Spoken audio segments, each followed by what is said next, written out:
Firman, ya, wa inna ahabbul a'mal ilallah ya adwamuhu wa in qalla, begitu kata Nabi itu. Ini hadisnya. Kata baginda, wa inna ahabbal a'mal ilallah, sesungguhnya amal soleh yang paling disukai oleh Allah. Ya. Madama, yang paling dawamnya, yang paling istiqomahnya, wa in qalla, sekalipun sedikit. Sekalipun dia tiap malam tahajudnya 2 rakaat, witir 1, tapi istiqomah, itu tetap disukai oleh Allah. Ketimbang dia sholat sampai 20 rakaat, libur sebulan, itu tidak disukai. Hanya saja orang yang tahajud 2 rakaat, witir 1, dia kalah dengan orang lain yang istiqomah tahajudnya 4 rakaat, witirnya 3. Kalahnya di situ. Ya, yang dia istiqomah. Baik. Kemudian hadirin yang selanjutnya, membawa kain kafan surga, bawa minyak wangi surga, supaya nanti kalau orang udah dicabut nyawanya, ini kain kafan surga. Malaikat maut contohnya mencabut nyawanya, ditaruh di sini, lalu dibaluri dengan minyak wangi surga. Begitu dimuliakan nyawanya. Dan ini hadisnya derajatnya hasan dalam riwayat Imam Ahmad, dan ini tidak bisa dilihat oleh orang yang berada di sekeliling si calon mayit ini. Ini cuma diketahui sama dia dan malaikat yang bertugasnya sana. Dicabut nyawanya, ditaruh di kain kafan surga, dibaluri minyak wangi surga. Yang kelima, orang istiqomah bila sudah tidak mampu ibadah, pahala tetap mengalir. Bapak-bapak dalam masa sehat, rajin ke masjid, rajin berjamaah, rajin baca Quran. Ketika nanti masa-masa udah nggak bisa ngeliat, masa-masa udah nggak bisa ke masjid, tapi masa sehatnya ada istiqomah, pahalanya sama. Ada orang udah gak bisa baca Quran lagi, matanya dia gak bisa melihat, tapi istiqomah dia setiap hari dibaca 5 lembar. Itu ketika udah gak baca Quran, ya mungkin badannya udah melemah gitu di baringannya, pahala tetap mengalir 5 lembar.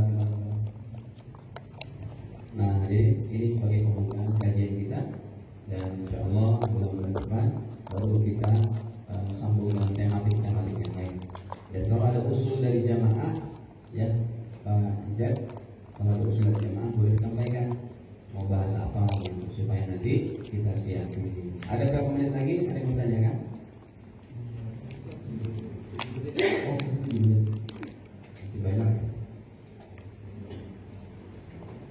Silakan, pertanyaan bebas. Ya, silakan. Assalamualaikum warahmatullahi wabarakatuh.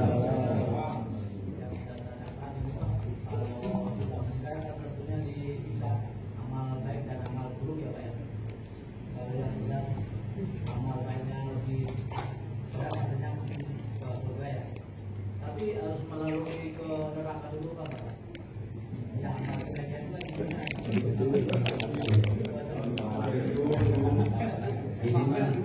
Yang ini mah enaknya tanyanya kepada Allah langsung. Iya, saya nggak bisa jawab itu, kecuali kalau pertanyaannya Ustaz, ya kalau orang, ya kalau ditanya dia masuk neraka juga, yang masuk neraka siapa? Allah.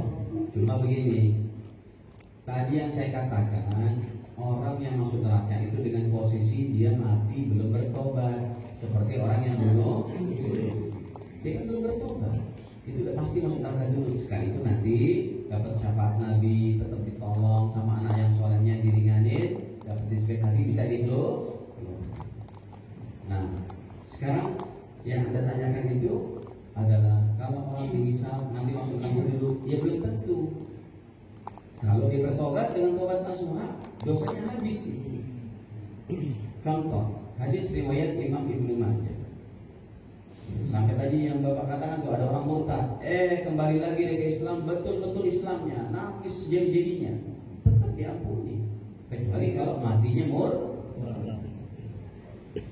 Nih hadisnya tentang apa tadi? Matinya murtad.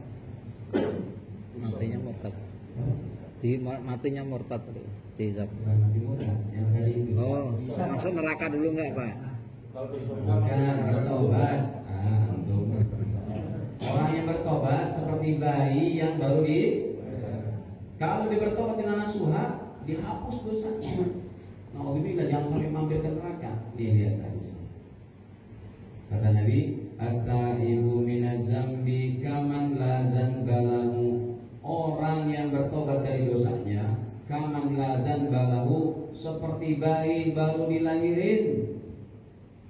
Seperti bayi yang punya dosa. At-taibu, orang yang bertobat minaz zambi dari dosa-dosa, kaman la zanba lahu, seperti bayi yang tidak berdosa. Jadi jawabannya terserah Allah nanti. Tapi kalau cara mainnya, kalau dia meninggal dia sudah bertobat dengan tobat nasuha, insya Allah nggak mampir. Lagian siapa orangnya yang ditanya? Emang mau mampir ke neraka? Enggak. Nah itu harus tahu caranya. Banyak berdoa. Ada lagi? Ya. Assalamualaikum warahmatullahi wabarakatuh. Waalaikumsalam. Tentang puasa yang tadi Pak Ustaz bahas, kalau apabila orang itu sakit dan tidak berpuasa pada bulan Ramadan itu, dan dokter juga menyarankan bahwa Bapak jangan puasa dulu karena kondisi Bapak tidak memungkinkan untuk berpuasa.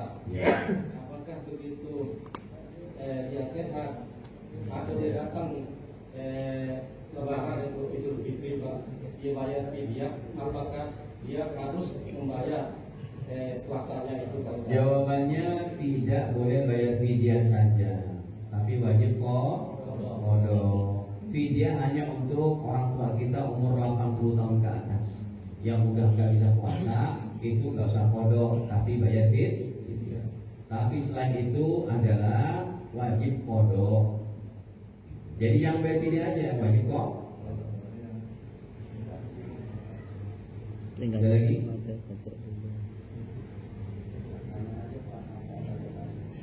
Silakan. Ya. Jadi Barang. Nabi melihat umatnya di neraka. Bukan Nabi. Maksudnya gimana?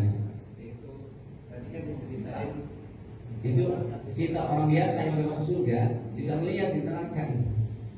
Bukan nabi aja. iya, Bukan. tapi yang saya maksud itu pada saat Nabi melihat itu Waktu Isra, Bang. umatnya, Betul. kan umatnya yang masuk neraka. Ya. Padahal umatnya kan sesudah hidupnya sesudah Nabi.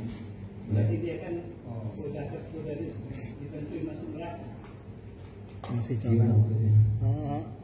Jadi Nabi waktu diajak malaikat tadi gitu ya, terus melihat neraka gitu Pak Ustaz tadi. Itu apa Nabi kok orang digantung gitu tadi? Gitu Pak ya. Iya maksudnya Kan waktu itu Nabi lihat orang di neraka. Iya, itu berarti film dari takdir Allah yang Allah perlihatkan kepada Nabi. Ya berarti si bulan itu kan sudah ditentuin masuk neraka. Iya, maksudnya terus. Ya maksudnya ya percuma dia berbuat baik misalnya di dunia. Emang tahu siapa orangnya? Emang nggak tahu. Ya udah, nggak boleh menggali takdir. Itu jawaban. Jadi film yang Allah tampilkan memang itu takdir Allah dan kita harus meyakini semua perkara memang takdir siapa? Allah. Cuma jangan menolak takdir. Jadi ada film kayak gitu, paling itu aneh itu, jangan gitu. Itu sangka buruk kepada siapa? Allah. Tetap beramal soleh. Buktinya hari ini manusia 7 miliar yang tidak beriman berapa?